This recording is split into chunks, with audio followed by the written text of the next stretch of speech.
Bom, é sempre bom falar depois da Doris, né? Aí já meio caminho andado. Antes de qualquer coisa, eu queria dizer que é sempre muito bom ter uma comemoração em que o Maurício Tanderberg gira, não é? Porque é um momento que não deveria ser tão especial, deveria ser corriqueiro na universidade, que era ler a obra do Maurício. Não é? Já foi aventado aqui, o Maurício escreveu livros pequenos, para quando os meninos não gostavam de livros muito grossos. E hoje os livros são livros pequenos, para talvez quem não goste de livro. Mas, em todo caso, nada melhor do que isso. E eu queria chamar a atenção para o fato da última vez que nós nos reunimos, foi um evento que não vai rolar, não sei se eu quero. Foi um evento que o Valverde organizou, lá aqui, muita gente falando de Maurício, então é bom ver que você está nessa organização de novo. E a outra coisa que eu queria salientar é o Evaldo Amaro, que teve a responsabilidade, acho que mais responsabilidade, o prazer, de organizar toda essa obra do Maurício para a editora da Unesp. Não é? Então, acho que esses dois homens são muito importantes, ao lado dessas meninas infernais que nós conhecemos faz tempo, que é a Bia e a Lucila. Não é? Que fica meio difícil a gente falar do Maurício e falar de você, né? Muito difícil. Bom, eu queria também aqui sublinhar, eu queria cumprimentar aí o filho do Bocino, né, que inventivamente fez um vídeo bastante gostoso de acompanhar, não é? A letra, para quem não guardou o samba, aqui na mesa tem a letra do samba, o samba de não se acanhar, não é?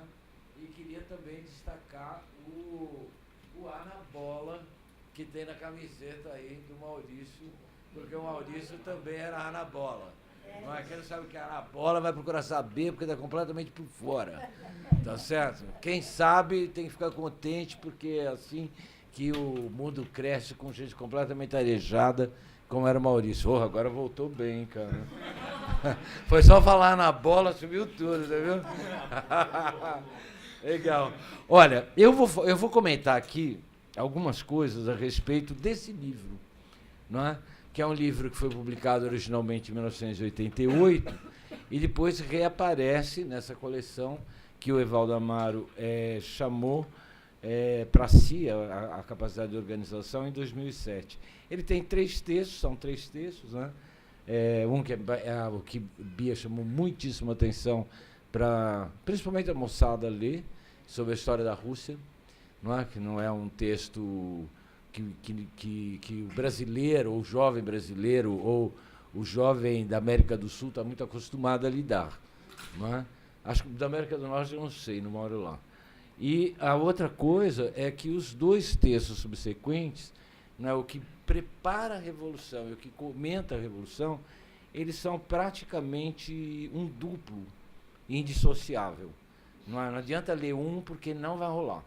Entendeu? Não tenta abreviar com o livro pequenininho para um texto, não vai dar certo. Porque o Maurício, ele é um sujeito que escreve naquele o bom escritor, o bom pesquisador, que cada capítulo, cada texto, ele responde ao que se propõe. Não é? Mas se ele está encadeado como um capítulo de livro, ele está chamando o seguinte e vai fazer você ler o seguinte e voltar, se você começou pelo meio, para um outro lugar. Então, tem essa coisa do cuidado do pesquisador ao montar um livro e ao cuidado do Maurício em montar o livro. Parece que é uma história linear que você vai ler. Redondamente enganado. Não se trata disso. Não é?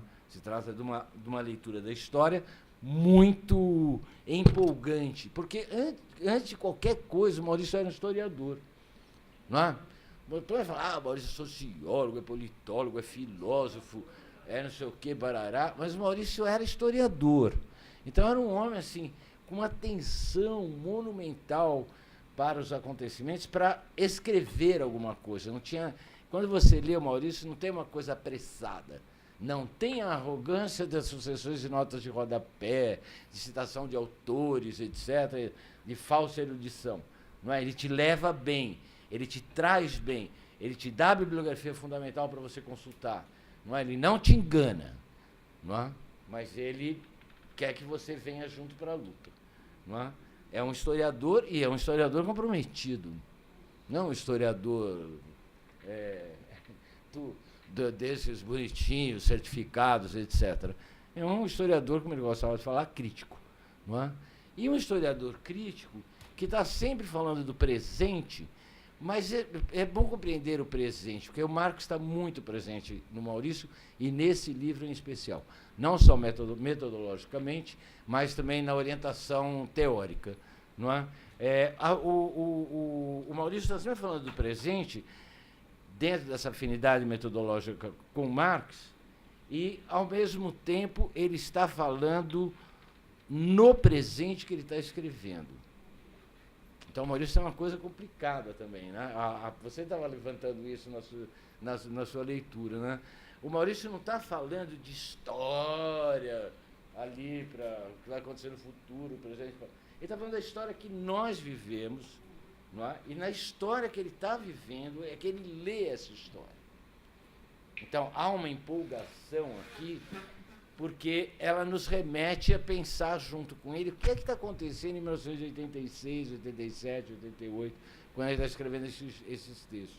Não é? Quando você lê agora, um pouco que você estava chamando a atenção com a China, você também acaba de ler o Maurício e fala assim, opa, eu tenho que ler o presente agora de outra maneira.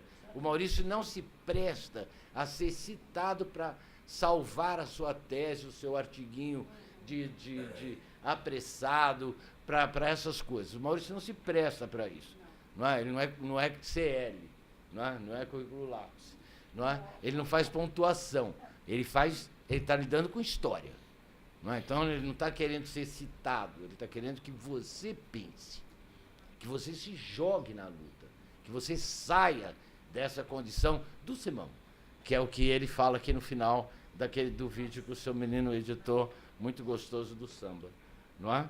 Só que esse presente do Maurício também tem essa interrogação no presente, que é justamente a afinidade analítica que ele tem com Bakunin, ou com Bakunin. Aí tem as questões aqui de línguas, depois vocês resolvem, tá?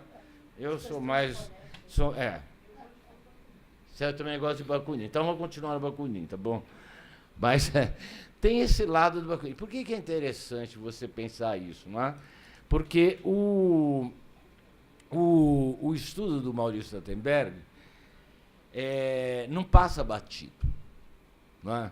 Tem um Marx muito presente, e eu não estou falando Marx como sinônimo de Lenin, Trotsky, nada disso. Atenção.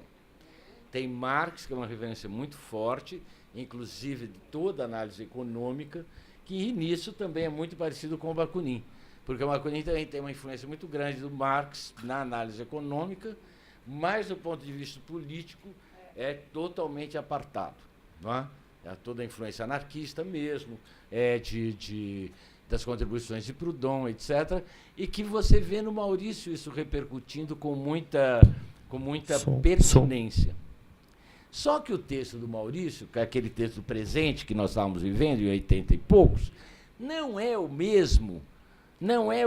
a mesma crítica que fazem, por exemplo, Ottaviano De Fiori, que era também nosso colega de departamento, com Leôncio Martins Rodrigues, na revista Estudo Sebrap, que fazem um estudo muito bom a respeito da produção do Lenin e procurando mostrar a sequência lógica do raciocínio que vai descambar em ditadura sobre o proletariado e que teria uma conexão imediata com Marx. Não é? No Maurício não é assim. O Maurício exige mais de você. Não é? Ele vai exigir mais de você. Não pega essa coisa fácil. Não é?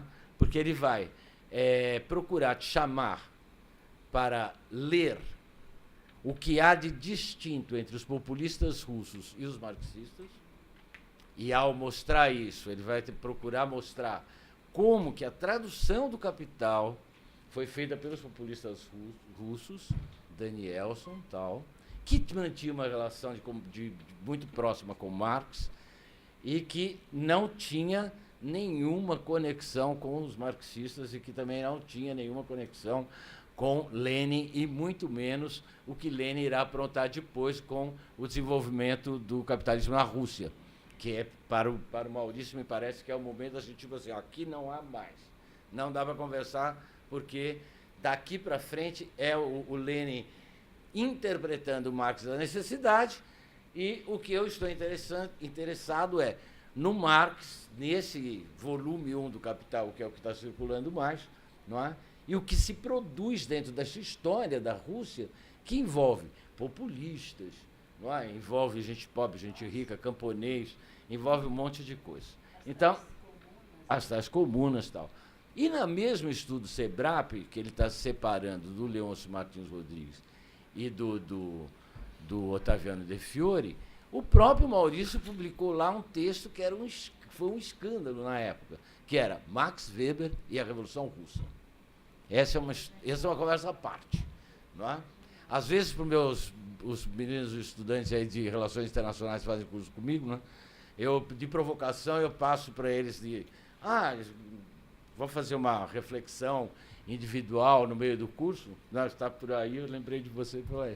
Eu sempre passo, vocês vão se virar agora lendo Max Weber e a Revolução Russa, do Maurício Seltenberg.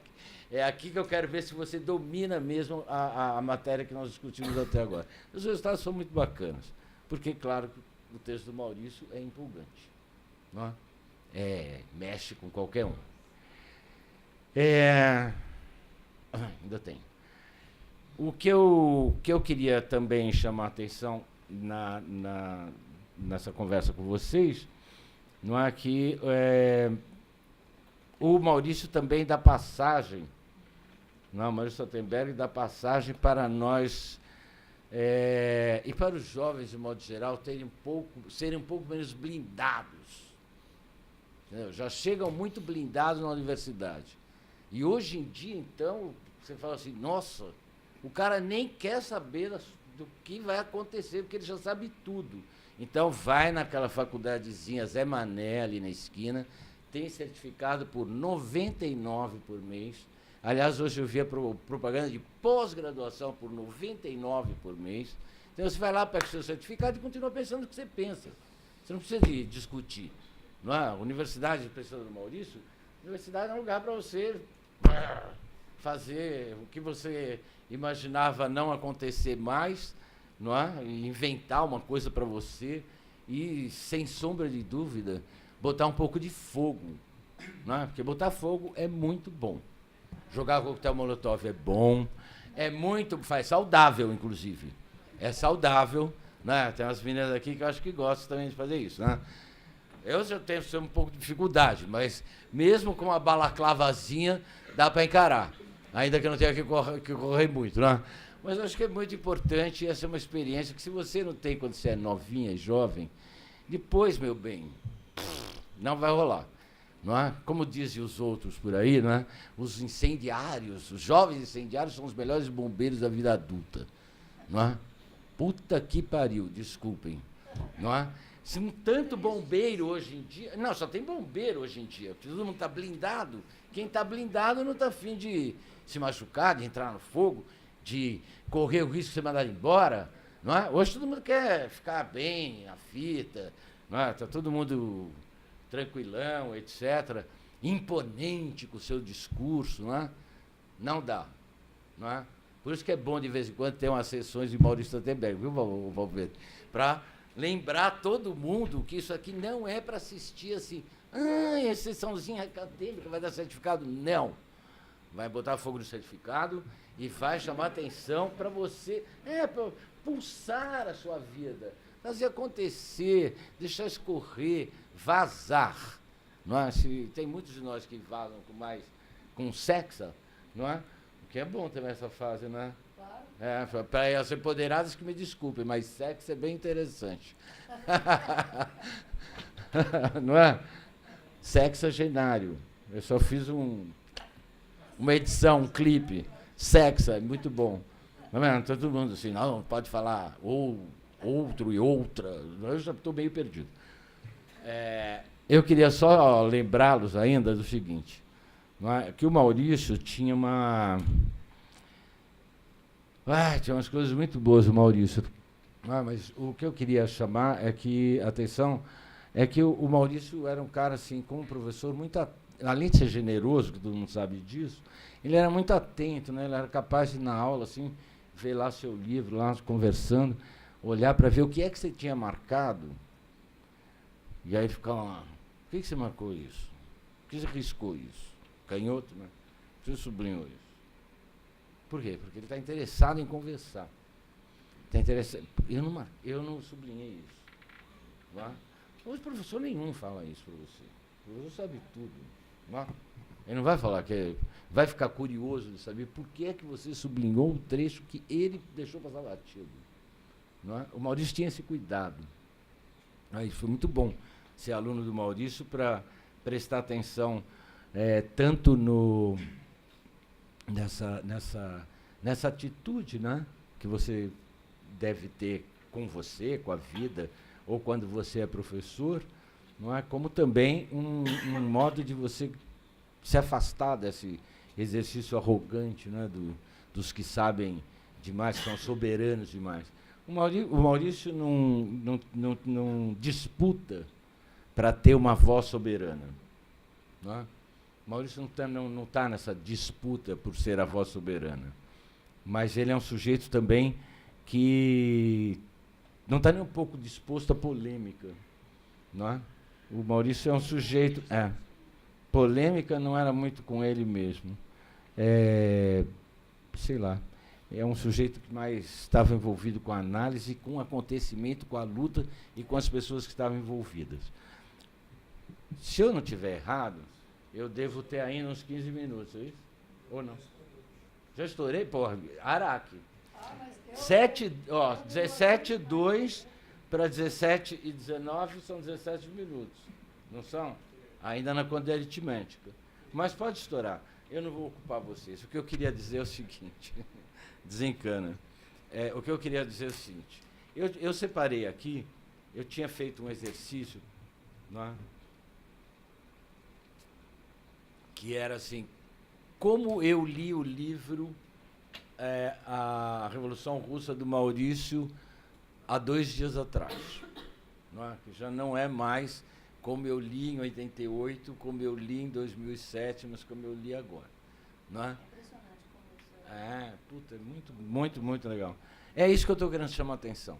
É a terceira vez, formalmente, que estamos lendo esse livro. Não é?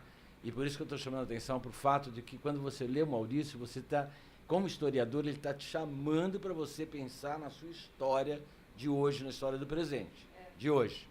E de ser analítico com relação a essa história. Não é? Não ser pretensioso.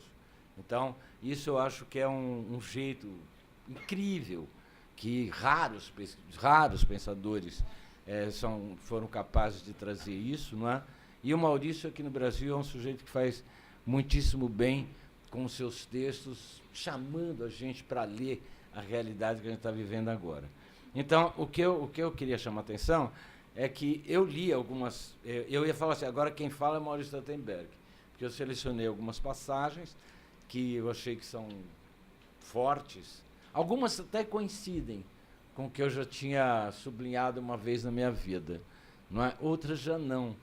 Não é? E é isso que me fez lembrar da aula do Maurício lá em 1974, quando ele estava escrevendo aquele doutorado, que era uma loucura assistir aula com ele nessa época.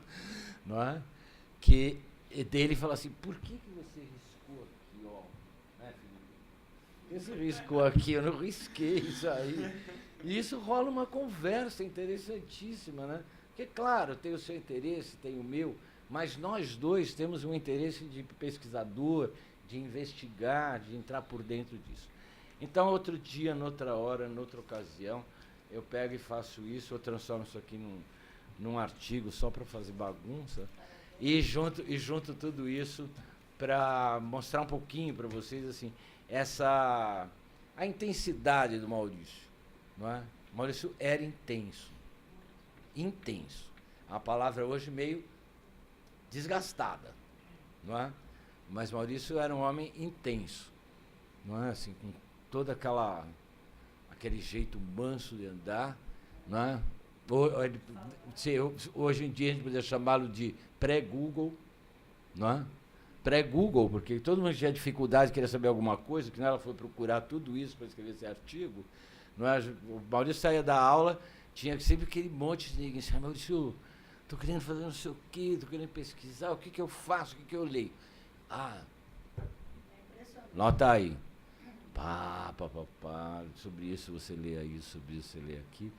Desse jeito, como ele te recebeu, não é? Era também com os estudantes, e isso, o que faz, não é, um grande pesquisador, um grande intelectual, etc., talvez seja justamente esse gesto, não é? Essa atitude.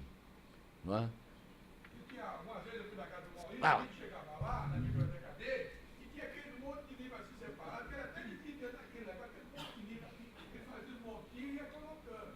Depois é que eu fiquei sabendo que aqueles livros que eles selecionavam os estudantes que estavam fazendo tese, que estavam estudando, selecionando, então ele pegava aquele montinho e ia colocando. Outra coisa eu falo assim, você tem que o senhor não. Você. Eu, isso. Aí eu me lembro que depois a gente terminou, eu fui na casa do Maurício, depois de uma greve ferrada, o Maurício falou, ainda bem que aconteceu essa greve, não acontecia nada nessa cidade, ficou parado, porque o Joaquizão segurava o movimento, né?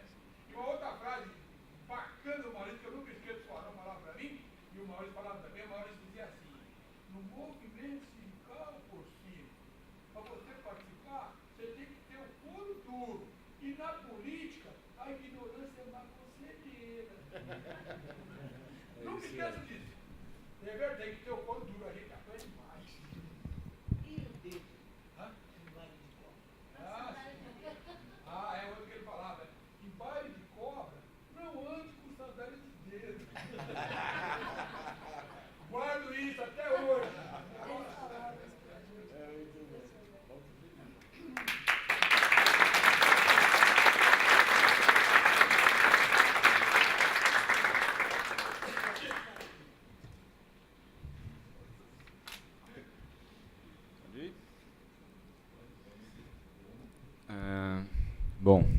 Boa tarde a todos e todas. Bom, eu faço questão, sendo um evento como esse, eu faço questão de gastar o meu tempo com uma série de agradecimentos e historinhas preliminares, assim. Primeiro, claro, agradecer aos organizadores, né, 2 grupos de estudos dos quais eu faço parte, o NETIPO e o grupo de estudo liderado pelo professor Valverde, o grupo de estudos Filosofia Política Contemporânea, e, claro, a ProPuc também, que ajudou na organização. Agradecer muito os meus companheiros de mesa aqui, professor Edson Passetti, que eu ainda não conhecia pessoalmente, tenho o prazer de conhecer, e a professora Doris, né, que há um tempo atrás foi minha professora da licenciatura lá da USP, e me trouxe esse prazer absolutamente inesperado, né? Eu não sei se alguém já teve experiência com licenciatura, eu sou obrigado a confessar que eu vi muita aula chata na licenciatura, e que surpresa muito agradável encontrar uma professora que passava os textos do Trachtenberg nas aulas da licenciatura da USP. Isso foi uma surpresa que, né, trouxe ares, me ajudou a renovar os ares e a seguir naquela caminhada difícil que é a licenciatura lá da USP. Estou devolvendo para você. É uma alegria que a gente tem, é isso. Para aguentar a chatice, a gente tem que fazer algumas coisas assim, né?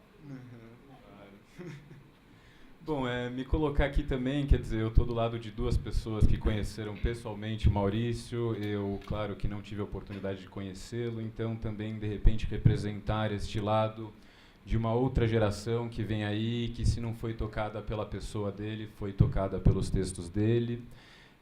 As minhas pesquisas são, claro, como o Hudson já adiantou, sobre a obra do Marx, mas eu posso dizer com muita convicção de que os textos do Maurício Trachtenberg foram um dos primeiros, se não o primeiro autor a despertar em mim um interesse por um Marx descanonizado, digamos assim. E aí, então, meus agradecimentos indiretos a Lucila Trachtenberg, porque eu cheguei à obra do seu pai pelo Rodolfo, graças a um presentinho que você deu para ele. Eles moravam juntos na Espanha, e ele chegou lá debaixo do braço do sobre educação, política e sindicalismo, né? E a gente, nossa, quem é esse cara, né?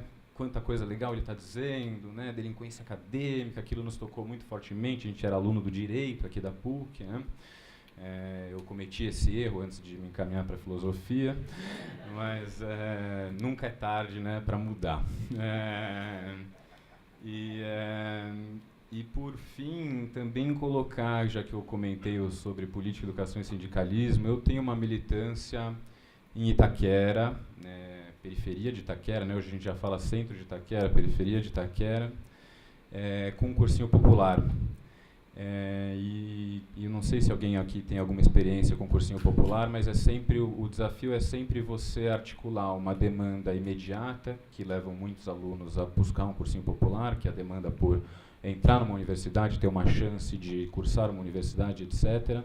Mas articular isso com um objetivo mais estratégico, mais de longo prazo, no sentido de formar esses estudantes como críticos dessa sociedade, desse sistema de ensino excludente, que é inclusive o que os leva a um cursinho popular e não a um cursinho pago, como, por exemplo, muitos estudantes da classe média e classe mais alta podem fazer.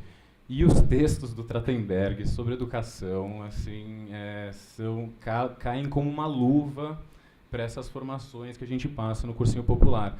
E ontem mesmo, hoje eu acho que ela não pôde vir, mas ontem mesmo veio uma ex-aluna nossa do cursinho, veio lá de Itaquera aqui, porque ouviu falar em Trachtenberg e veio conferir, de tanto que a gente martelou o Trachtenberg na cabeça dela ali nas formações do cursinho, né? Questões como o vestibular, escolhe os escolhidos, né? Ou mesmo a crítica à escola como organização complexa, são todos textos que comunicam muito diretamente com a realidade desses nossos alunos. Então, é isso tudo para ressaltar o meu prazer de estar aqui, etc. Acho importante destacar essas questões.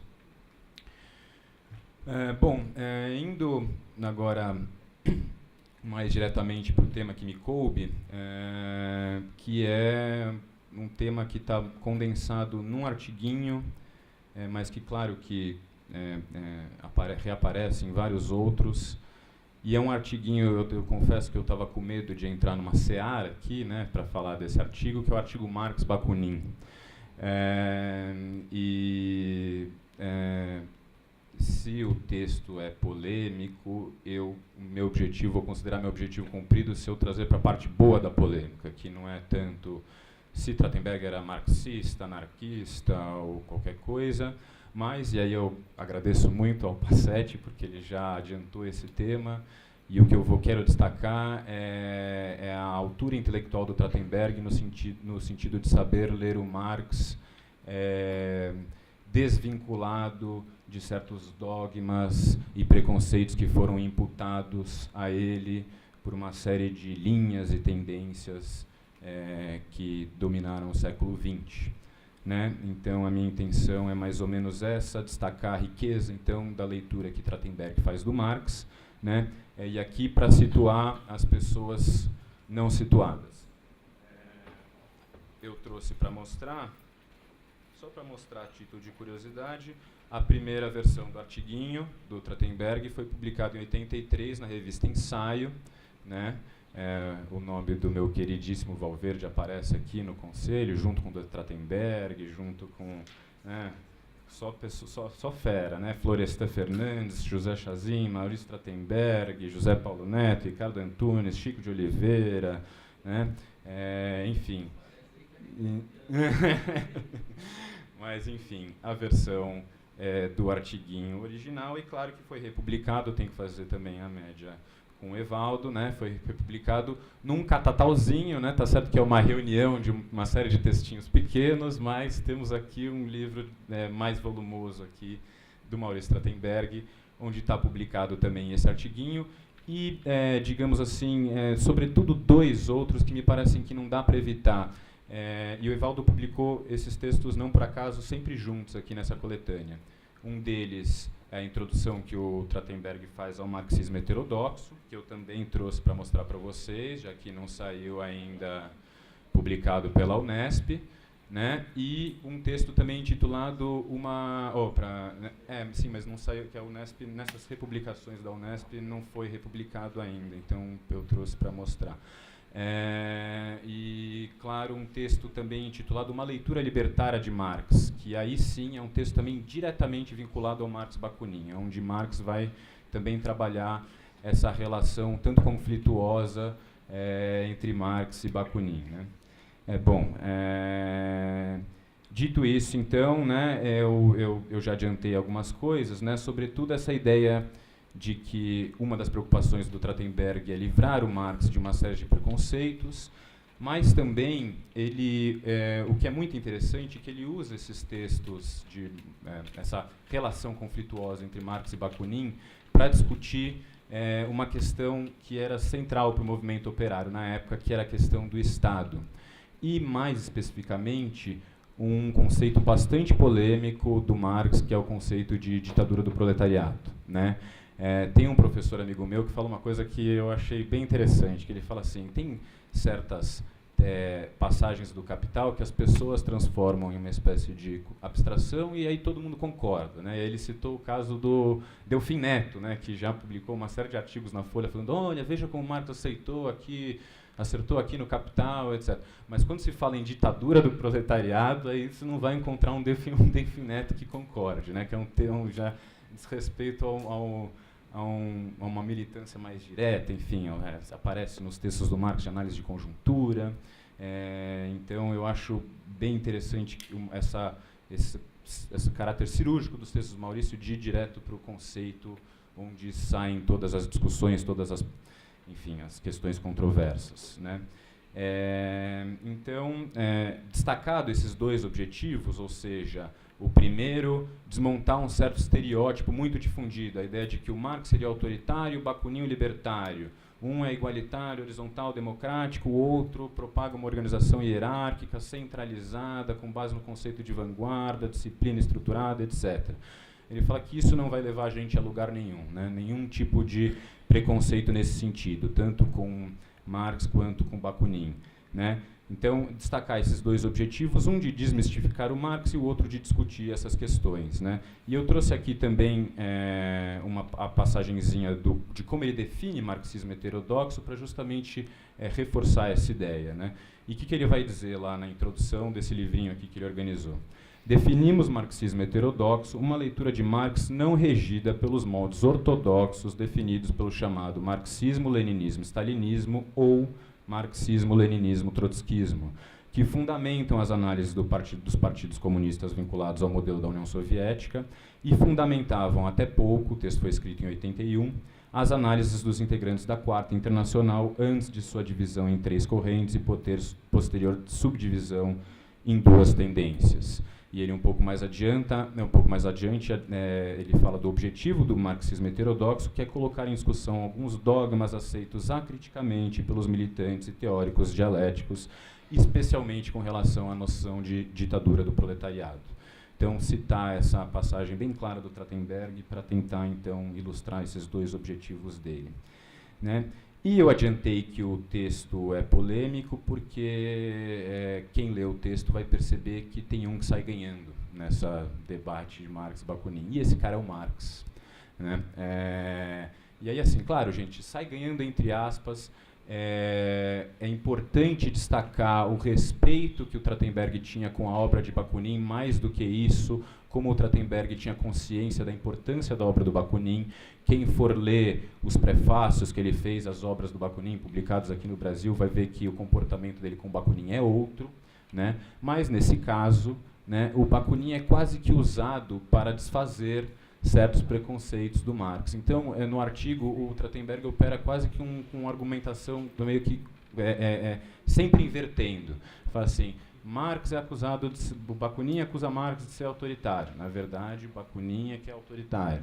Bakunin acusa Marx de ser estadista. Na verdade, Bakunin é que tem um tratamento ambíguo com relação ao Estado. E assim o Trachtenberg vai de modo a desmistificar essa ideia de um Marx estadista, de um Marx defensor de um Estado popular, de um Marx defensor de uma ditadura do proletariado, como a ideia de que o proletariado tome o poder do Estado, etc. E é um pouco por aí que o Trachtenberg vai. Eu já estou quase estourando o meu tempo, né, pelo jeito, então assim, vai sobrar... Eu sou formado em filosofia para o bem e para o mal, então eu tenho essa coisa de rigor excessivo com textos, então eu ia ficar aqui ponto a ponto, só vai dar para dar umas pinceladas. Então, eu primeiro destaco assim, o Maurício, a primeira coisa que ele faz é destacar a atualidade da discussão, e a atualidade da discussão se dá na medida em que o Estado permanece, né, como sendo, no seu papel de perpetuador do modo de produção do capital, né? Então, nas palavras do próprio Maurício, atualidade na medida em que o sistema capitalista se mantém na maior parte do mundo e o Estado como elemento redistribuidor de mais-valia na forma de sobretrabalho, taxa de juros e renda da terra. Ou seja, essa atualidade da discussão. O Estado continua aí no seu papel de perpetuador das relações do capital. Então, destacar rapidamente algumas questões. É um texto polêmico que, tratando sem detalhes, vai ficar mais polêmico ainda, mas tudo bem, a gente pode deixar também para um debate, etc. Mas, na linha do que, por exemplo, que o professor Edson Passetti falou, a primeira coisa que o Trachtenberg vai fazer é problematizar o conceito de marxismo, separando a ideia de marxismo e de Marx, né? Ele vai falar, inclusive, que o marxismo foi um termo inventado pelos bakuninistas para atacar o Marx na Primeira Internacional. E vai sempre lembrar daquela carta do Marx, onde ele fala que onde o Marx mesmo coloca que ele não é marxista, né? Trachtenberg, por diversas vezes na sua obra, relembra essa passagem dessa carta do Marx, onde ele fala assim: se isso é marxismo, não me considerem marxista, o próprio Marx, né? E vai destacar também uma certa característica pessoal do Marx de querer sempre ficar na penumbra. Quer dizer, o Trachtenberg vai, por exemplo, lembrar que no texto do Marx sobre a Comuna de Paris, que é inclusive um dos textos do Marx mais usados para ele descaracterizar todos esses preconceitos que eu adiantei, que esse é um dos primeiros textos em que o Marx se assume publicamente como um autor. E destaca essa característica pessoal do Marx de não querer nem aparecer como autor dos textos, para não se tornar uma figura carismatizada, etc. Bom, isso tudo é um nariz de cera que o Trachtenberg faz. Eu vou destacar os pontos de divergência, talvez ler algumas passagens e encerro. A primeira questão do Estado, né? Ele sempre começa citando o Bakunin atacando Marx e depois desfazendo esse ataque, né? Então ele vai falar: segundo Bakunin, Marx é um comunista autoritário, partidário da emancipação e da organização nova do proletariado pelo Estado, consequentemente, de cima para baixo. Aí o Trachtenberg vai na crítica da filosofia do direito do Marx, na questão judaica, para mostrar como, desde muito cedo, o Estado e o dinheiro eram as fontes dos males da sociedade para o Marx. E que ele, desde o começo, já tem uma crítica bastante radical ao Estado. Vai citar também a obra Ideologia Alemã, citando Marx, dizendo que o proletariado se conta em oposição direta à forma na qual os indivíduos até hoje procuraram expressar-se coletivamente, a saber, o Estado, né? E, portanto, a ideia de que o proletário deve destruir esse Estado para afirmar plenamente a sua personalidade. E aí ele chega num ponto que eu considero chave, que é a ideia de que o Marx encontra na associação o elemento chave da ação operária revolucionária. E o Trachtenberg cita, então, uma resolução da Internacional que ele reconhece como redigida por Marx, na qual se expõe, então, o papel da Associação Internacional dos Trabalhadores como algo que não é para impor nenhum sistema doutrinário para nenhum tipo de movimento operário. E aí eu cito Trachtenberg: via Marx que após uma luta operária surgiria,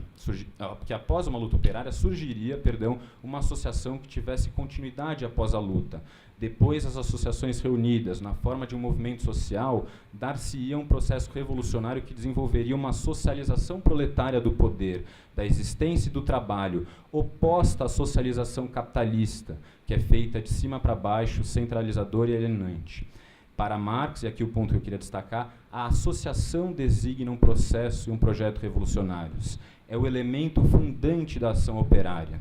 Daí ele ter definido com muita clareza que, abre aspas, e aqui é Trachtenberg citando Marx, a finalidade da Associação Internacional dos Trabalhadores é de combinar, generalizar e dar uniformidade aos movimentos espontâneos da classe operária, mas não dirigi-la ou impor, não importa qual sistema doutrinário, né? Então, enfim, bastante interessante essa ideia do Bakunin. Bom, em seguida ele vai desmistificar a ideia de que o Marx é defensor de um Estado popular, e aí vai recorrer à crítica ao programa de Gotha do Marx, onde ele explicitamente se contrapõe a esse conceito, né, que era um conceito que já estava sendo bastante difundido pelos programas que ele está criticando naquele texto, que são os programas do Partido Social Democrata Alemão. E aí, então, o Trachtenberg, com aquele texto, já desconstrói completamente essa noção do Bakunin de que Marx seria defensor de um Estado popular. E, por fim, e aí, gente, vocês me desculpem se ficar... Vai ficar jogado as coisas, não vai dar, mas beleza, simbora. Então, assim, por fim, então, a ditadura do proletariado e uma passagem clássica do Bakunin.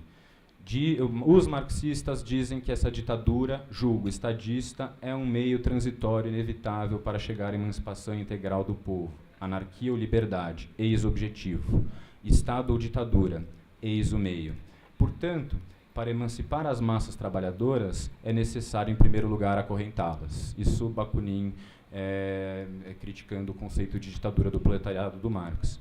E aí, como eu já adiantei, para passar bem grosso modo, o Trachtenberg vai justamente nos textos do Marx sobre a Comuna de Paris para mostrar como que para o Marx a ditadura do proletariado é a Comuna de Paris.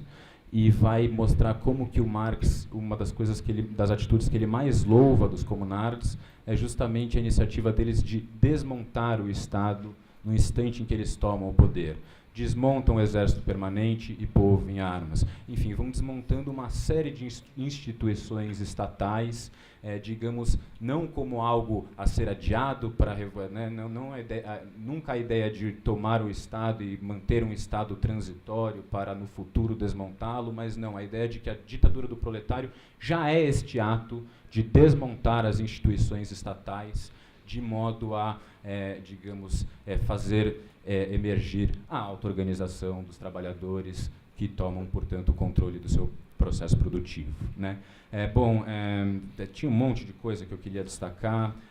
A proximidade do Trachtenberg, né, sempre recorrendo a Rosa Luxemburgo, né, nas discussões contra o Lenin, desvincular o conceito de vanguarda à obra do Marx, separar, portanto, o pensamento de Lenin e o pensamento de Marx e mostrar como que não há essa ideia de uma vanguarda revolucionária na obra do Marx.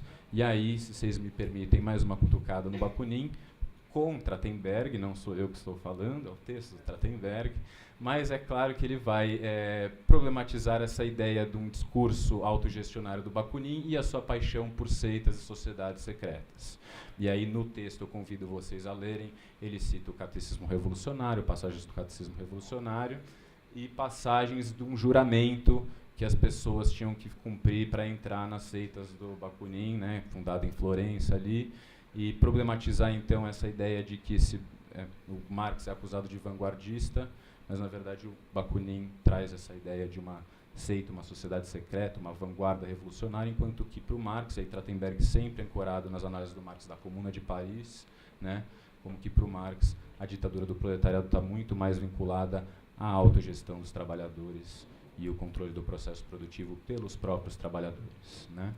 Bom, acho que com isso eu encerro, porque eu já estourei, mas se aparecer questões no debate, a gente desenvolve os detalhes.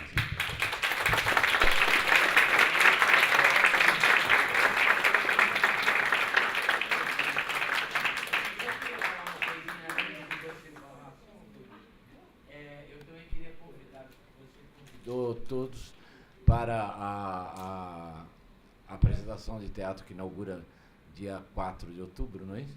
2 de outubro, é lá no Tucarena. Então, estou recolocando o convite. 19 horas, não é isso? É isso. Então, eu só queria, posso falar uma mais, além da sua? É que eu queria convidá-los para... todo mundo fala de 100 anos de Revolução Russa, né? Somos todos russos. Então, eu queria convidá-los para 100 anos da Greve Geral de São Paulo, de 1917, que foi antes da Revolução Russa. E foi em julho. E nós preparamos uma aula teatro, que é 22 no Sol, acho. E gostaríamos de convidá-los para virem assistir essa apresentação da situação da greve geral. Lembrando, Maurício, de novo, sem greve geral não é possível. Seja Marx, seja Bakunin, seja Zé da Silva. Se não rolar uma greve geral, não rola. Tá bom? Então eu queria convidá-los dias 10 e 11 de outubro, também no Tucarena, às 19h30. Então a gente vem dia 4, vem dia 11, dia 10, dia 11, e depois na outra semana a gente pode fazer um terceiro programa que não é teatral. 19h30. 19h30. E é gratuito também.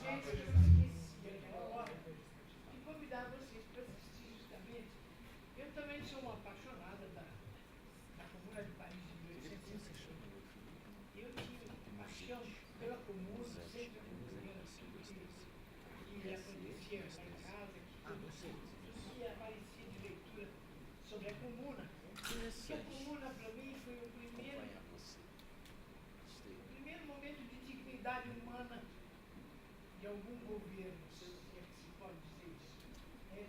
É o governo de maior dignidade humana que houve nesses 2 meses e meio da Comuna de Paris, que é um momento em que o povo mesmo assume o poder. Quem é a figura carismática da Comuna? Não tem.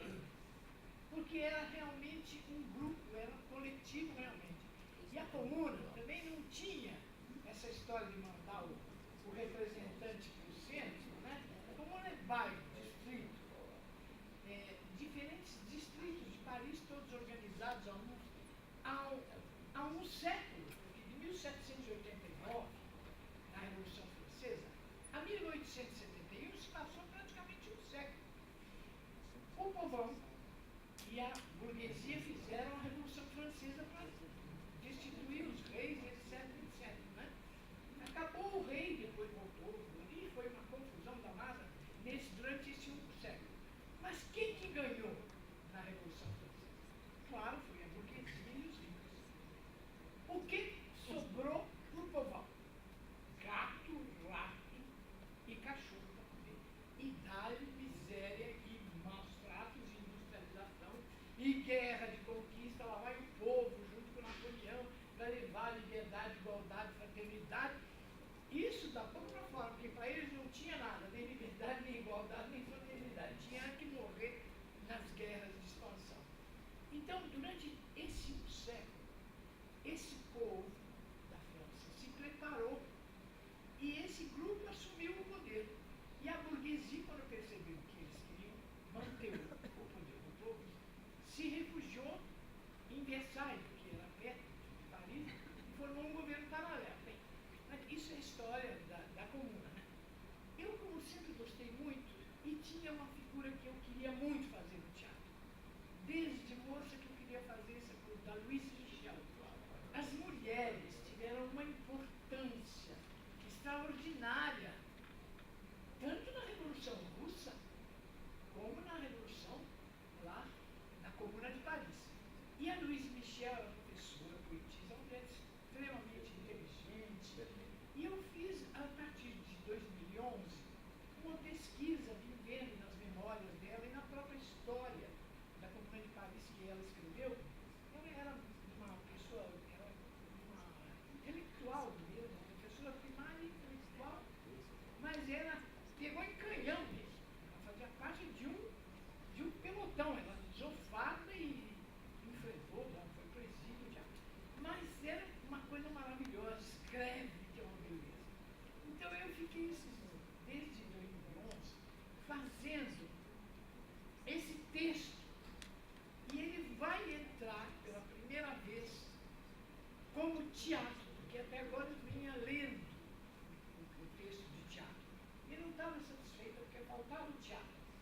Agora, eu pedi a ajuda de uma moça que fez um trabalho teatral com essa pergunta. Se chama Por Luíse, ou A Desejada Virtude da Resistência. E nós vamos fazer para encerrar aquele capítulo lá das discussões da Revolução Russa. No dia 2, eu faço esse trabalho de crônica teatral sobre a Revolução Russa. No dia 16 de outubro, um pouco antes de vocês? Depois, é verdade, depois.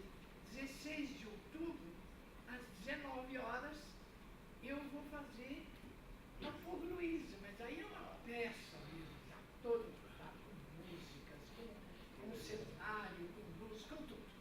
É uma segunda-feira e eu convido a vocês, porque é Onde? justamente ligado com a Comuna de Paris. Onde será? Onde será? Ah, vai ser aqui, no Tucarena Tucarena. também? No Tucarena. Aonde? Tucarena vai virar o nosso... 19 horas, tá?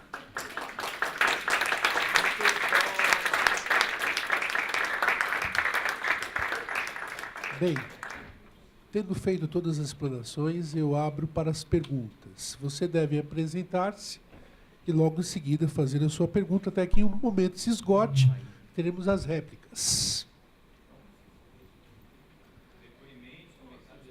Sim, professor.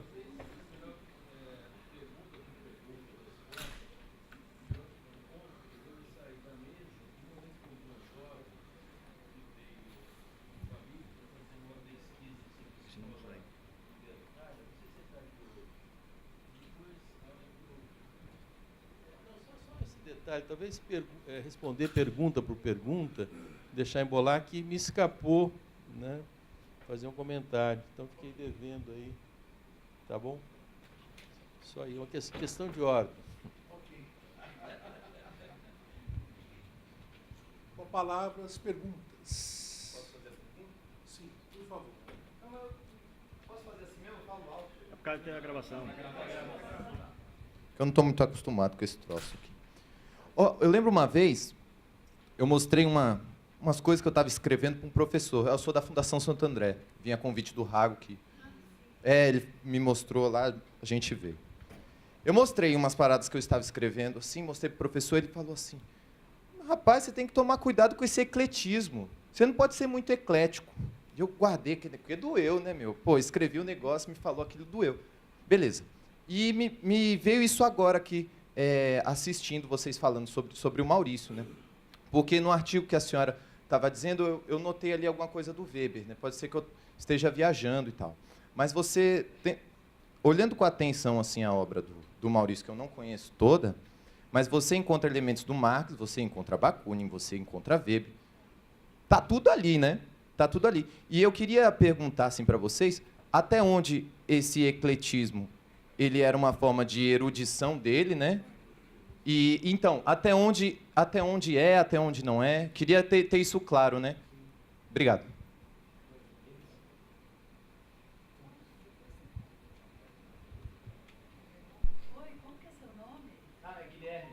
Guilherme, olha, é interessante você perguntar isso, porque um dos capítulos do meu trabalho sobre o Maurício exatamente se chama Antiecletismo e Heterodoxia. Antiecletismo, anticonciliação e heterodoxia. Então, eu busco diferenciar esses termos. Inclusive, Maurício era um crítico do ecletismo. Ele tinha uma preocupação em não ser tido como eclético, porque o ecletismo é uma doutrina que se espalhou muito no Brasil, no Império, que juntava alhos com bugalhos, fazia aquela mistureba toda e cabe tudo, né? E o professor João Cruz Costa, da USP, de quem o Maurício gostava muito, escreveu um texto belíssimo sobre o ecletismo no Brasil. E um dia, nas últimas vezes que o Maurício ainda estava dando curso na PUC, antes dele adoecer, ele falou para mim, olha, Doris, o meu próximo livro vai ser sobre o ecletismo como doutrina conservadora no Brasil. E eu nunca me esqueci disso. Quando eu fui escrever o trabalho sobre ele, eu tinha essa preocupação, né, de mostrar a diferença entre heterodoxia, que, a meu ver, é você fazer a leitura de autores tomando deles aquilo que é mais radical em termos de crítica social, e não fazendo uma tábula rasa de tudo, juntando tudo com tudo. Não é? Então, do Weber, o Maurício pega o quê? A crítica à burocracia, né? As várias formas de dominação. Do Marx, ele pega a crítica à estrutura econômica capitalista, sobretudo, né? E as formas de poder decorrentes dessas relações econômicas, né? E do Weber, né, dos anarquistas, né, ele abraça todas as teorias críticas do poder, né? Então, veja que há uma lógica muito clara naquilo que ele toma dos autores. Não é qualquer coisa, não é tudo igual a tudo, né? Porque o ecletismo é isso, tudo equivale a tudo. Portanto, não há crítica, na verdade, né? O ecletismo é anticrítico e visa a conciliar as opiniões, a harmonizar as dissensões ideológicas e tal, né?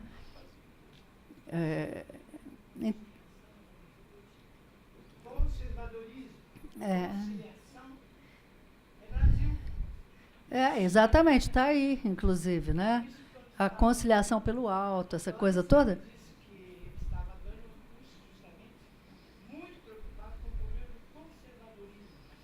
O último curso que ele deu aqui na PUC se chamava Pensamento Conservador no Brasil. E ele começava a aula dizendo, por que eu escolhi isso? Porque não há nada mais atual. Né?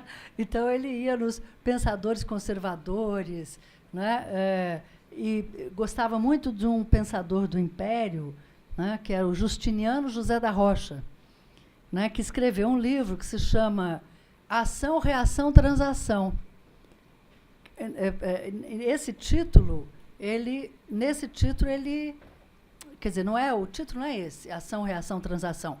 Nesse livro, esse Justiniano José da Rocha, ele analisa o movimento da política brasileira, né? Você tem lutas sociais, você tem uma reação a elas e a conciliação, né? Então, é isso que nós vemos aí tão escancaradamente, não é?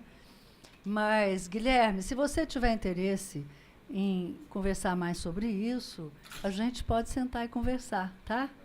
Com todo prazer. Eu já fui lá na Fundação Santo André falar sobre o Maurício, gosto muito de lá. Então, pega o meu e-mail, depois te passo o meu e-mail, a gente pode marcar um bate-papo. E o Edson tem muito a dizer sobre heterodoxia, sabe? Você já escreveu também sobre isso. Alguém mais? Por favor. Valeu. Bom, eu apresentar, eu sou Raquel, eu venho da Geografia. E uma coisa legal, primeiro, muito legal estar aqui, porque a gente está discutindo a obra do Maurício, mas na presença dele, né, aurática aqui. E parece que eu estou conhecendo ele, assim, essas histórias de vida, os casos contados são sempre muito acolhedores. E aproxima ele da gente. Uma coisa que, também falando, eu sou dessa geração que conhece o Maurício Trachtenberg e através da obra, mas tem uma relação, sei lá, um apreço muito grande pela obra dele, assim, e legal estar aqui conversando com quem em torno da imagem dele e tal. Primeiro livro, inclusive esse aqui, A Revolução Russa, quando eu entrei na faculdade, primeira semana de Semana dos Bichos, eu estava numa festa, estava conversando com um cara que estava muito louco, assim, ele falou assim, eu li o melhor livro da minha vida. E ele tirou esse livro da mochila E aí ele me deu de presente. Na verdade, acho que ele estava me emprestando, mas eu fiquei com o livro para mim. E hoje em dia eu estudo a Revolução. E hoje em dia eu estudo a Revolução Russa no mestrado e é muito, enfim, tem muito a ver com essa primeira leitura que eu fiz, assim. E também de ter circulado por espaços de militância muito ligados ao anarquismo, mas sempre com um pensamento de teoria crítica que vem do Marx, né? Então é muito legal pensar nessa ideia da heterodoxia. Mas tudo bem, eu estou falando aqui um monte de coisa. Ô, Doris, pensando na heterodoxia, assim, gostei desse conceito, essa ideia de método, que é bastante de brincar, né? De uma ideia de jogo, né? Talvez de entender a produção do pensamento de um modo lúdico e tal. Vou fazer aqui uma aproximação com um conceito, desculpa se a pergunta for muito conceitual, mas você acha que a pseudomorfose tem alguma coisa a ver com o fetichismo da mercadoria? Pseudomorfose?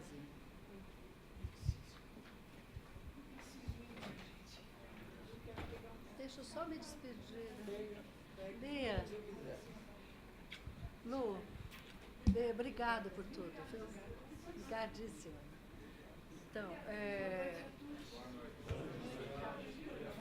olha, talvez a gente pudesse dizer que tem algo a ver com o que seriam os processos ideológicos, né? No sentido de uma das leituras mais tradicionais da ideia de ideologia do Marx, que, aliás, é uma ideia que o Maurício, quando o Maurício analisa ideologia na obra dele, é no sentido mais mais tradicional, porque há muitas concepções de ideologia, né? A partir do Marx e tal. Então, talvez a pseudomorfose pudesse ocupar o lugar de um processo ideológico, mas o Maurício está falando de um fenômeno histórico, não é? Que é a substituição de uma determinada realidade sócio-histórica e cultural por outra, sendo que a anterior não pôde amadurecer, não pôde se expressar na sua maturidade, né? Quer dizer, é uma coisa meio é um corte artificial numa determinada formação histórica, não é? De modo que eu acho que não. Mas não. Porque, assim, pelo que eu entendi, talvez essa ideia de pseudomorfose como um dispositivo mistificador da consciência, né? Porque que talvez não fosse ideologia, porque a ideologia ela opera ao nível da racionalidade, do fetichismo ser essa aparência essa forma de aparência que oculta algo que é a substância que move o processo, né? Então, você deu essa imagem da perita e eu fiquei pensando nessa...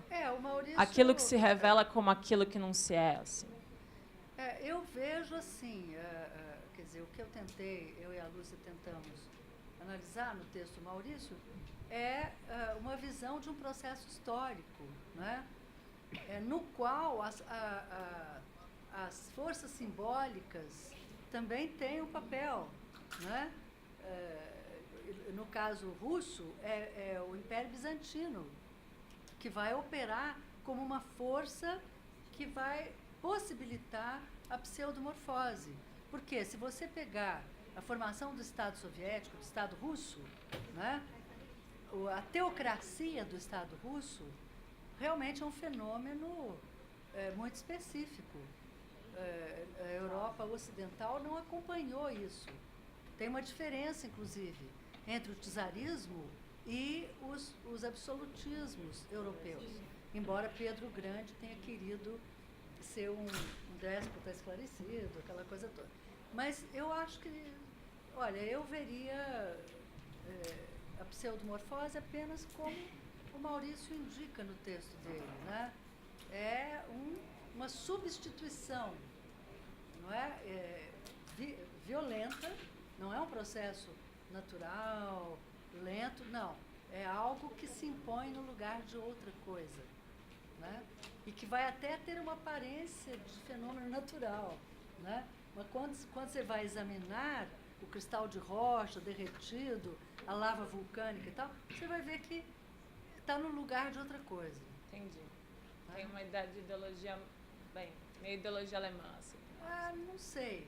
Olha, não sei. Eu não gostaria... Porque essa ideia de religiosidade e mistificação, e essa ideia do mito da máquina, etc., né, do processo social da União Soviética... São dois elementos muito diferentes. Fazer um discernimento. E que se juntam, né, na produção da pseudomorfose, que é o bolchevismo, segundo Maurício.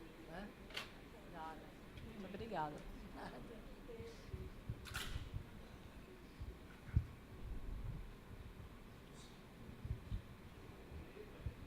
Então, eu vi todos esses comentários sobre a Revolução Russa, sobre a obra do Maurício, né, que o trabalhador tem que estar à frente do movimento. Até o Maurício falava, a libertação do trabalhador será obra do próprio trabalhador. Não será nenhum iluminado, nem nada. Eu me lembro até uma vez, eu fui na casa do Maurício e falei, seu Maurício, sabe o que eu estava pensando? Estava pensando em fazer um curso de oratória. Ele falou, pelo amor de Deus, não faça uma tragédia dessa. Eu falei, não, porque eu vejo esse cara falar bonito. Ele falou, que é isso, isso é coisa de pelego, não entra numa dessa.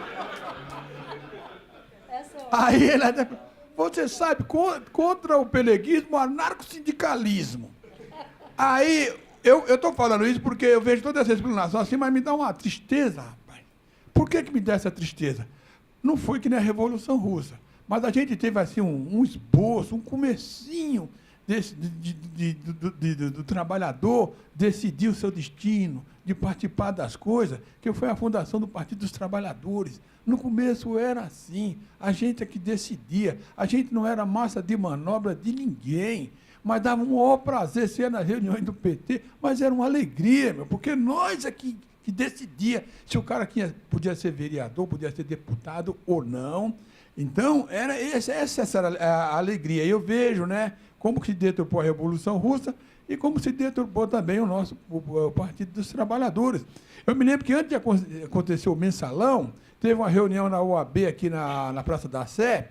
Foi eu, o Paulo e outros colegas do Correio, porque nós estávamos com um processo contra a empresa de anistia. Falei, não, os caras do PT vão estar lá, e vamos lá então. E tá o Zé Dirceu, o Genuíno, eu não lembro mais quem estava, mas a culpa do PT. O PT ainda estava tinha ganhado o governo, mas estava aquela loucura. Aí eu conhecia muito o Genuíno, que também nos ajudou pra caramba, né?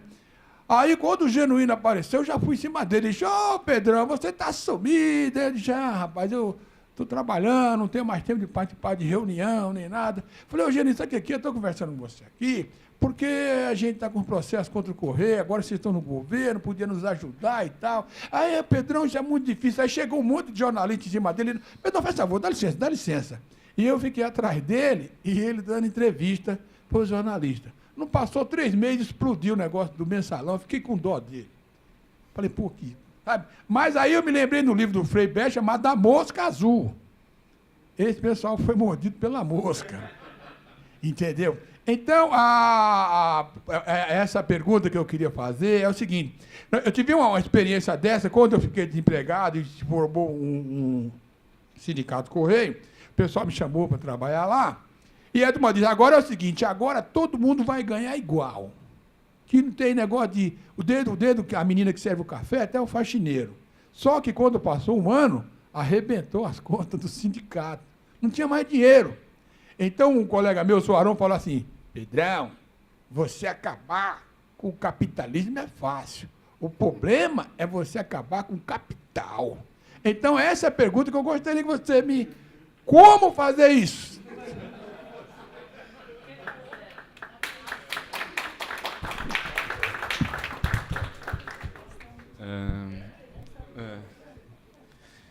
Bom, primeiro a primeira parte da sua intervenção, Porcino, porque, de fato, todas essas questões que eu levantei, quer dizer, essa pretensão do Trachtenberg de desmistificar o conceito de ditadura do proletariado e associar a uma questão que é sempre central na obra dele, que é a questão da autogestão do trabalhador, o próprio trabalhador no controle do seu processo produtivo, e essa questão que ele sempre lembra, né, da postura do Marx de falar o seguinte: a Associação Internacional dos Trabalhadores é dos trabalhadores. O intelectual ele pode ter um papel de ajudar aqui e ali, mas nunca que ele vai ser ponta desse processo, né? Mas o interessante é que você trouxe o outro elemento dessa crítica, porque ela atinge tanto aquelas tendências leninistas, trotskistas, que transformaram a ditadura do proletariado num Estado operário, quanto também as tendências social-democrata, né? Que é o próprio contrassenso essa ideia de Estado operário, né? Quer dizer, se é Estado não pode ser popular, não pode ser operário, né? Mas ele também usava dessa crítica para atacar essas tendências da social-democracia, que apostam na eleição e em ocupar cargos do parlamento como um processo que poderia trazer conquistas aos pouquinhos para os trabalhadores, até que chega um dia em que a gente fosse capaz de fazer a revolução. O Trachtenberg é um crítico radical dessa tendência, e ele foi, como isso foi trazido na mesa de ontem, um dos primeiros a apontar esse descaminho do PT, né? No sentido de concentrar cada vez mais suas forças na disputa parlamentar, na disputa eleitoreira, etc. Aliás, os textos do Trachtenberg sobre eleições também a gente usa muito para fazer formação lá no cursinho popular sobre eleição. Todo ano que tem eleição, a gente leva os textos do Trachtenberg, e ele tem inclusive essa questão do autodidatismo, que faz com que o texto dele seja ao mesmo tempo complexo, mas ao mesmo tempo muito claro, né? E ele tem exemplos, por exemplo, do trabalhador que vira parlamentar. Ele fala assim: o trabalhador que vira parlamentar é um ex-trabalhador. Ele chega no parlamento, ele tira o bonezinho da fábrica e põe o terno. Só vai botar o bonezinho para a fábrica 4 anos depois, para pedir voto, né? O Maurício traz essa reflexão, né? E também traria essa ideia que o Rodolfo trouxe ontem, de como o Maurício, já no começo da década de 90, colocava um pé atrás com essa ideia de um operário presidindo uma república capitalista, né? Eu estou aqui com a passagem, eu acho muito interessante, porque ele cita uma série de exemplos históricos trágicos, né? Então ele fala o seguinte, olha lá, ó, na França, e aí vocês me perdoem a pronúncia, tá? Mas no gabinete Mitterrand, a social-democracia faz a experiência de um regime social-democrata em regime capitalista. Lembro-me de um companheiro, meu orientador de tese, que, na televisão, justificava a necessidade de haver um operário na presidência da República. Duvido dessa necessidade. MacDonald, primeiro-ministro inglês, reprimiu as grandes greves dos mineiros na década de 20. Elbert, um operário, foi nada mais, nada menos do que um dos assassinos indiretos da Rosa Luxemburgo e encaminhou a Revolução Alemã para os trilhos da lógica do capital. Então, às vezes eu me pergunto se é tão importante haver um operário na presidência de uma república capitalista, né? Sinceramente, tenho grandes dúvidas a respeito. Os exemplos históricos falam contra isso. Então, veja, a ideia é sempre da autogestão. Sem autogestão, você colocar um operário na presidência de uma república capitalista, né, é o que ele está falando, os exemplos históricos pesam contra isso, né? E aí, assim, a sua pergunta do que fazer, né, que se eu tivesse essa resposta, a gente não estava aqui, a gente estava comemorando a Revolução, né? Mas...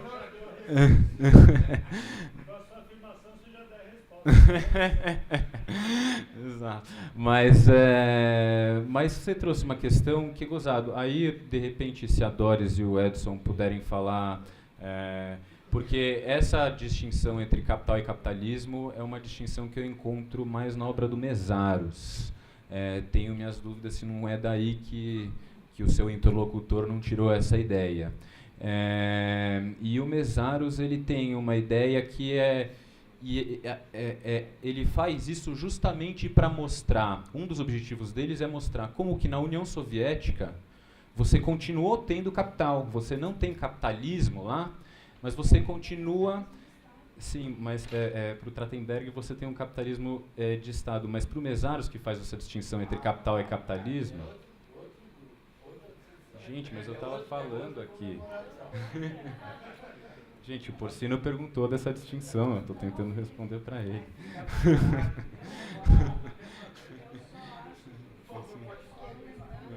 Não, mas claro, e eu acho importantíssimo saber separar, exato, porque o Trachtenberg usava essa expressão para caracterizar o regime soviético, capitalismo de Estado.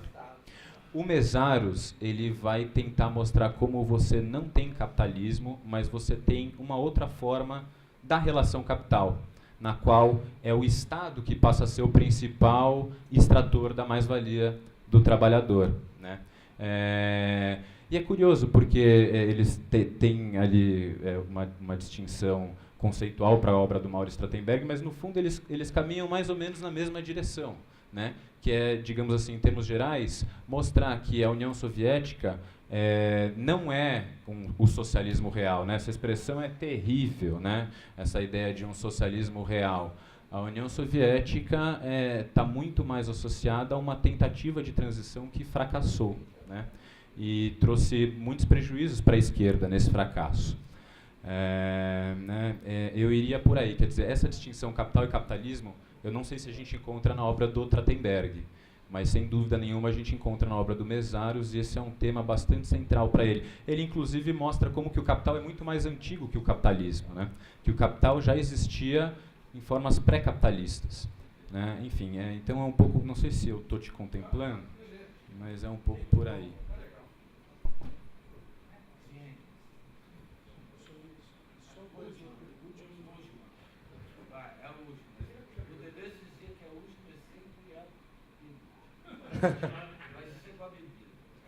Tá, eu vou fazer porque essa pergunta eu tô guardando desde ontem e tal, já tinha perguntado.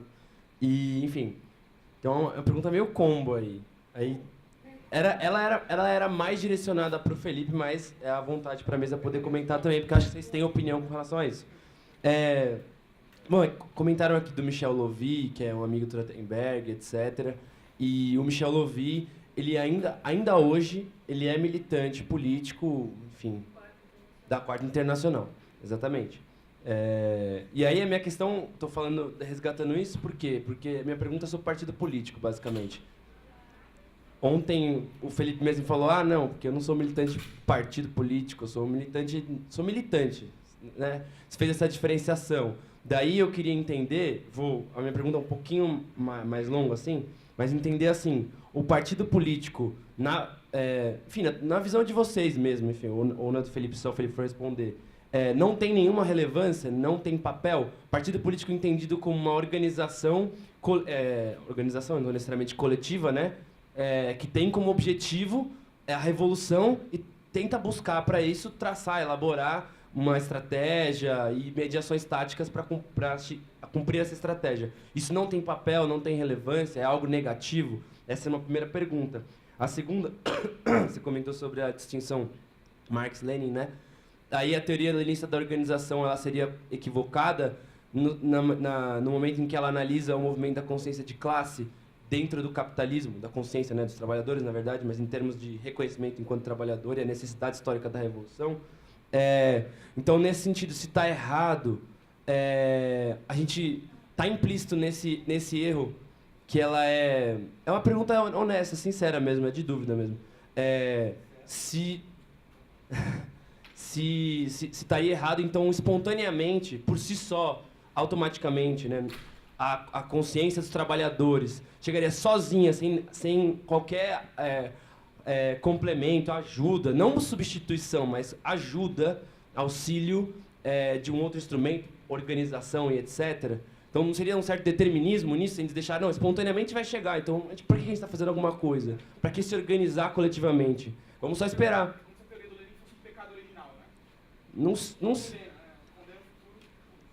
Não, o contrário, na verdade. O Lenin tentaria sair desse determinismo, porque ele diz espontaneamente... Não, eu não sei, é uma questão, mas... Porque espontaneamente a consciência de classe não vai se desenvolver a nível revolucionário. Porque se fosse isso, não precisaríamos estar fazendo nada. Esse seria o determinismo histórico. A gente para e só espera a consciência de desenvolver. Vamos só sobreviver no capitalismo. Entendi. Pode ser. Aí acho que sim. Enfim, dúvidas honestas com relação a isso. Queria ouvir sobre isso. E o último, desculpa, a pergunta é enorme mesmo, mas a gente pode conversar depois, se não der tempo de falar aqui. É a questão do centralismo democrático. Que ontem, acho que foi o Rodolfo, alguém falou, o centralismo democrático, ele é em si algo completamente, uma excrescência. Que não existe centralismo democrático. E aí eu queria pensar se o Mandel, que é uma das referências do Michel Lovy, tenta trabalhar a partir do marxismo uma ideia de autogestão, como você estava falando aqui mesmo. Não, mas aí são uma das afinidades. Mas aí são as afinidades. Olha, eu queria só dizer só uma coisa, bem rapidamente, que aí como o Maurício diria, é Deus e o mundo, Deus e sua obra, que você está perguntando. Né?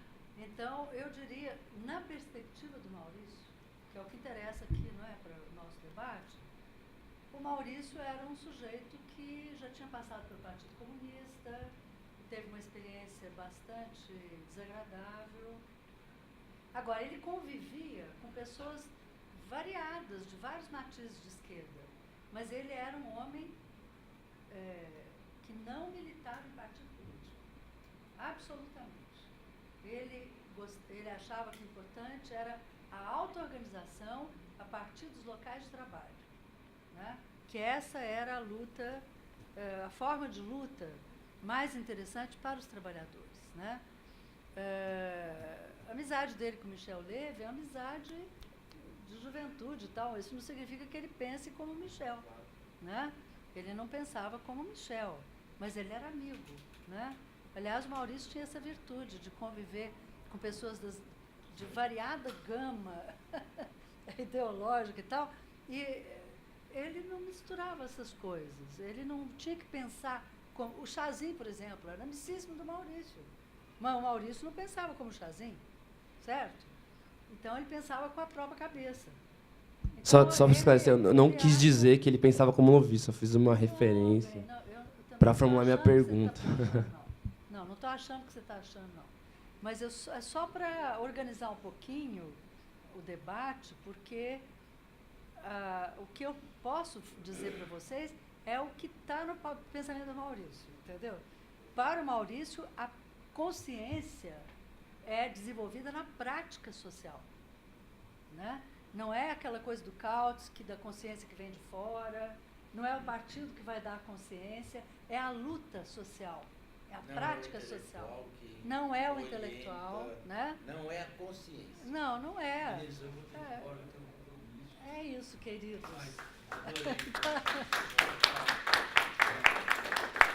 Deixa eu dar um beijinho. Gente, deixa eu... sim.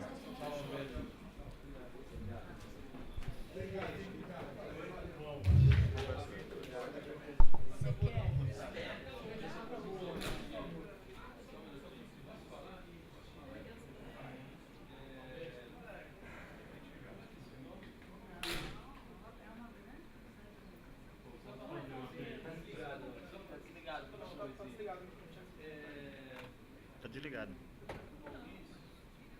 Tá desligado aí. Tá desligado o microfone, hein? Tá desligado. Agora está ligado.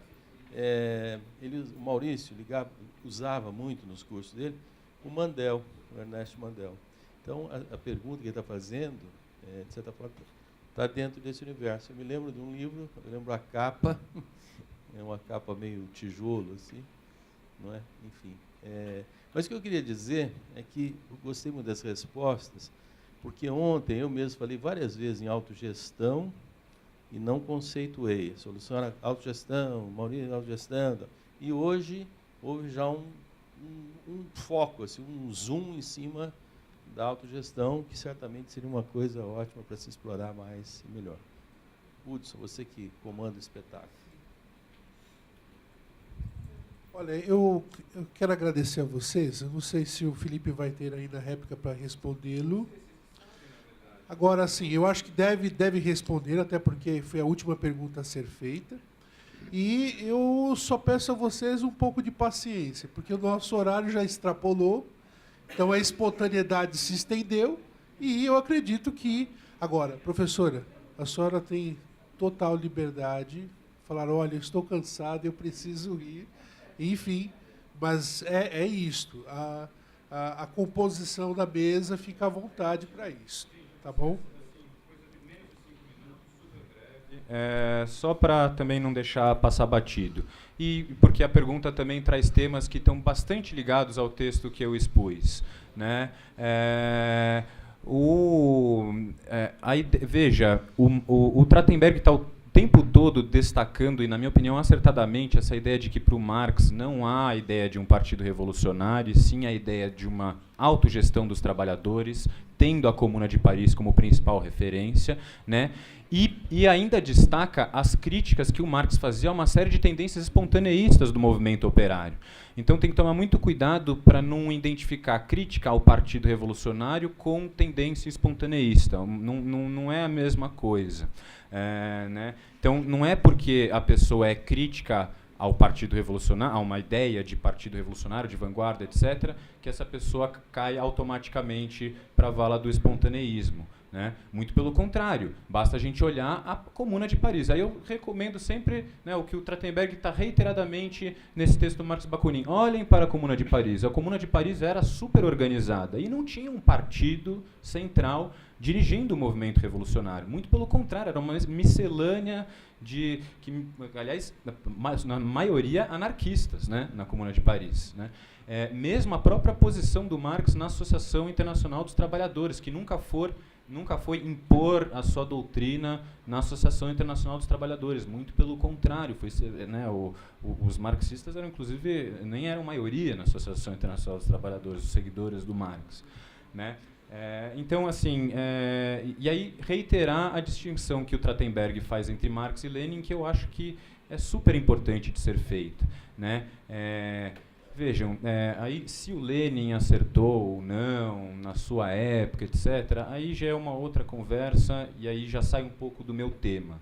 Mas para ficar no meu tema, é importante compreender que para o Trachtenberg não há esse tema no Marx, de um partido revolucionário, uma espécie de receita que para a revolução dar certo você precisa de um partido de vanguarda que traz a consciência de fora.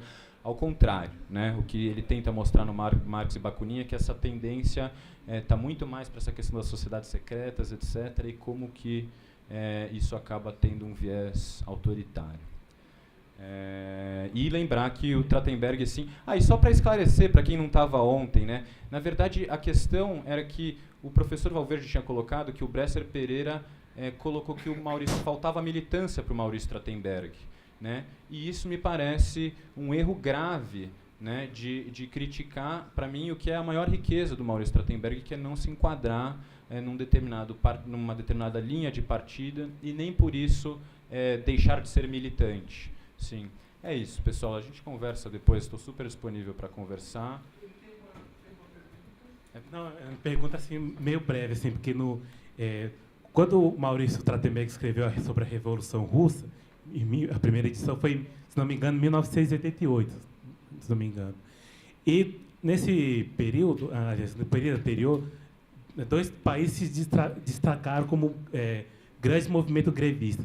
Aqui em São Paulo, aqui no ABC, e na Polônia, no leste europeu, com Lech Walesa. Eu gostaria de saber, em relação a esse tema, assim, se o Maurício já, com solidariedade na Polônia, ele começou já a antecipar já o que seria o fim da revolução, do fim da União Soviética. É só isso. Então, só para eu realmente estou me Então, eu acho que vocês, o Felipe foi maravilhoso, respondeu super bem. Acho que se vocês querem conhecer o pensamento do Maurício, leiam a obra dele. Né? Ele também, é lógico, que andava preocupado com todas essas questões. Né? E ele conhecia profundamente o trotskismo, profundamente. Leu, ele foi um dos que ele chamava de meu pai social, foi o Hermínio Saqueta. Entretanto, a visão política do Maurício, ela é muito singular. ele você não pode entender o Maurício pela ótica nem do Saqueta, nem disso, daquilo e tal. Porque ele é um pensador específico, né? Ele é um cara que faz uma síntese muito dele, do pensamento político, social, histórico, tudo isso, né? E eu penso que essa síntese vai para o lado aí mesmo dessa heterodoxia, né? Desse pensamento heterodoxo, crítico, que vai tomar dos pensadores aquilo que eles têm de mais radical no sentido da crítica social. Né? O Maurício também, eu acho que ele é um autor que você leia, você não venera o Maurício, não, ele faz com que você procure ler outras coisas. Ele sempre nos incentivava a pensar com autonomia, né? Eu me lembro, quando eu estava lendo a minha vida do Trotsky, nos meus 19 ou 20 anos, eu ia entusiasmada lá no Maurício.